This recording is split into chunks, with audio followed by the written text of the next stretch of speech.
बच्चों में पैदा होने से लेकर 7 वर्ष पूरे होने तक जो शरीर में है वो सब मर जाता है, उसकी जगह नए सेल बनते हैं, पुराने निकलते रहते हैं बाहर, पसीने से, श्वासों के द्वारा, मल मूत्र से, अन्य प्रकार से ये बाहर निकलते रहते हैं मर के, उनकी जगह नए बनते जाते हैं, यानी हर सेल नया हो चुका होता है 7 वर्ष में।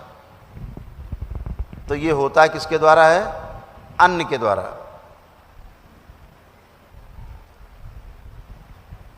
ये जो हो रही है प्रक्रिया हमको आपको पता भी नहीं लगती कि कब हो गई। इनमें जो प्रक्रिया को तेज करती है कोई चीज, उसका नाम है बुखार।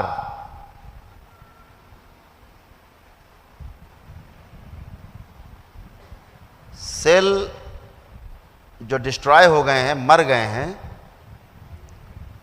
उसे बाहर कैसे निकाला जाए? अगर वो अंदर पड़े रहेंगे तो सड़ेंगे, तो रोग बनता है। क्या बनता है? रोग। फिर वही आपके गांठ के रूप में दिखाई देता है, त्वचा रोग के रूप में दिखाई देता है, अंदरूनी गांठें बनने लगती हैं।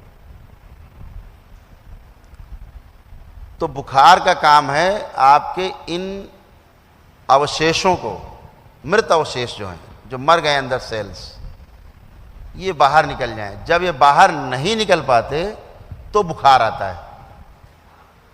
क्यों आया बुखार? वो सेल बाहर नहीं निकल पा रहे हैं, अंदर सड़ रहे हैं, सड़न पैदा हो गई है। तो बुखार क्या करता है? आते ही आपकी भूख बंद कर देता है। पहला काम भोजन। बुखार का काम क्या है? मन नहीं करता खाने का, पानी का भी टेस्ट बदल जाता है, पानी का भी टेस्ट आपको नहीं आता।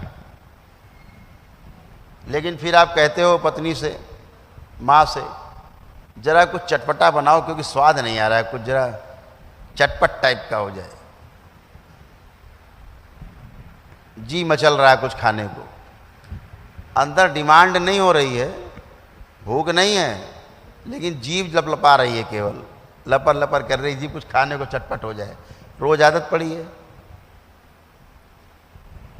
तो आप क्या करते हो? बुखार को और निमंत्रण दे देते हो, भैया बने रहो, तो बुखार फिर नहीं जाएगा। क्योंकि जो एनर्जी शरीर की आपकी बुखार के रूप में शुद्धि के लिए आई है, अंदर जला के भस्म करने के लिए आई है, मारने के लिए आई गंदगी को, उस एनर्जी को आप दूसरा काम देते हो, भोजन दिया, अब वो एनर्जी उसको पचाने में लग जाएगी। वो शुद्धि के लिए, मान लीजिए आपका आश्रम है, 100 कर्मचारी बुलाए जाएं, भैया आश्रम की सफाई करनी है, ठीक है। अब उन्हें आश्रम की सफाई करने के लिए बुलाए गए और उनसे कहो भैया एक काम करो, सब लोग जरा बाहर चलो हमारे साथ और जरा खेलेंगे। अब खेलते रहो दिन भर, सफाई कौन करेगा? तो ऐसे ही आप खेलते हो कि आप फिर खाते हो कुछ ना कुछ। तो क्या करता है बुखार? इसको समझ लेना है आपको, तो आपको सुख मिलेगा, क्योंकि अब आप शरीर को देख पाओगे। तो बुखार का काम क्या है? आपके शरीर का ताप, टेम्परेचर बढ़ा देता है। क्यों बढ़ाया टेम्परेचर? क्योंकि जो अंदर जो बैक्टीरिया है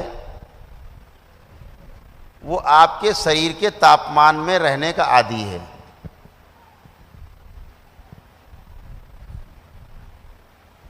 अब अगर शरीर अपना टेम्परेचर बढ़ाता है तो इसलिए बढ़ाता है कि वो बैक्टीरिया असहज हो जाए, उसको लगेगी इससे अच्छा तो मौत है, हमें नहीं रहना।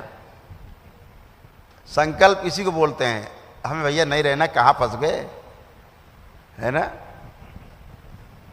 तो क्या होता है क्रिया? इतना बुखार बढ़ जाता है कि उसी में वो बैक्टीरिया मर जाता है, बर्दाश्त नहीं कर पाता, उस टेम्परेचर को बर्दाश्त नहीं कर पाता शरीर के, जिसमें वो रहने का आदी नहीं है। तो बुखार में इसीलिए गंदगी मर जाती है। यहाँ आप संयम से स्वास्थ्य तक की यात्रा कर सकते हैं, क्योंकि स्वास्थ्य करने की जो यात्रा है उसका जो वाहन है वो संयम है। अगर आप में संयम नहीं है तो आप कभी भी स्वास्थ्य तक की यात्रा नहीं कर सकते, स्वस्थ नहीं रह सकते। स्वस्थ रहने की पहली शर्त है संयम आपका अच्छे से हो, पूरा हो। हम क्या करते हैं बुखार में,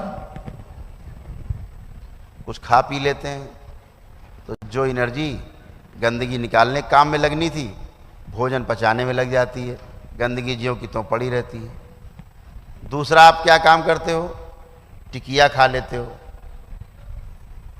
एकदम अप्राकृतिक कार्य, एकदम अप्राकृतिक कार्य। टैबलेट खाई आपने और बुखार को दबाने का प्रयास किया, बुखार बेचारा दब जाता है, कमजोर है, दब गया। ऐसा आप 10-20 बार जब करते हो तो शरीर जान जाता है कि इसमें रहने वाला जो मालिक है बहुत चालाक है, ये गंदगी साफ करने नहीं देगा। तो हर बार क्रिया क्या होती है, आपने बुखार को दबा दिया तो अंदर की जो गंदगी बाहर निकलनी थी वो अंदर ही रह जाती है और वो दिन दूना रात चौगुना बढ़ती रहती है। बढ़ते बढ़ते क्या होगा, जब शरीर इस बात को समझ लेता है कि यह चालाक आदमी है तो फिर शरीर भी चालाकी करता है, फिर वो टाइफाइड बना देता है, फिर टाइफाइड होता है। फिर आप डॉक्टर ढूंढते हो, ये डॉक्टर वो डॉक्टर साहब बुखार नहीं जा रहा, 15 दिन हो गए, डॉक्टर साहब 2 महीनों से बुखार नहीं जा रहा है। ये बुखार जो नहीं जा रहा है आपने ही पैदा किया है, इसके क्रिएटर आप हो, इसके जनक आप हो। तो जब भी बुखार आए तो आपकी पहली कोशिश अगर ये हो कि आपको एनीमा अगर उपलब्ध हो, एनीमा है ना, जैसे बच्चों के एनीमा लगाते हैं, कोई प्राकृतिक चिकित्सक केंद्र हो या एक पंप आता है छोटा सा, उसको रखना चाहिए। 25-50 रुपए का, 50 रुपए का मिलता है, 40-50 रुपए का। उसको एक सिरा पानी में रहता है, एक सिरा गुदा द्वार पे पंप कर लिया,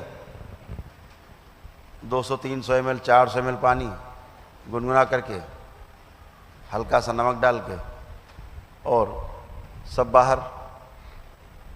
कभी किसी को बुखार आ रहा हो, कैसा बुखार आ रहा हो, आप उसको दिन में 2-3 एनीमा लगवा दो, बुखार भाग जाएगा बगैर दवा के। अभी तो करौली सरकार के दरबार में एनीमा अपने आप ही लग जाता है, बुखार गायब हो जाता है। लेकिन वो जो नकली बुखार है वो तो चला जाता है, लेकिन जो शरीर में गंदगी इकट्ठी हो गई है उसके लिए आपको ये प्रयास करना चाहिए।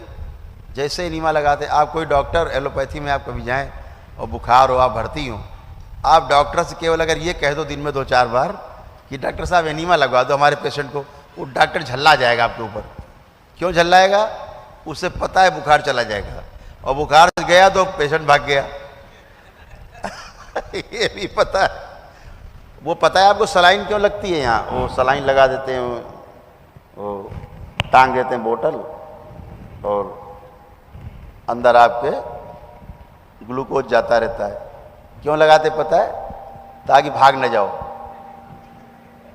तो आप लगे हो तो आप पड़े हो, और आपको भ्रम रहता है कि चिकित्सा हो रही है। वही क्या चिकित्सा हो रही है, हम आपको पानी पिला रहे हैं, कोई चिकित्सा है? कहीं पर उसका सदुपयोग है, ऐसा नहीं कि बेकार है लेकिन उसका दुरुपयोग खूब हो रहा है। कि दरबार के वीडियो में वो शक्ति है कि अगर आपके अंदर आस्था विश्वास श्रद्धा है, वीडियो देखते देखते आप स्वस्थ हो जाते हैं।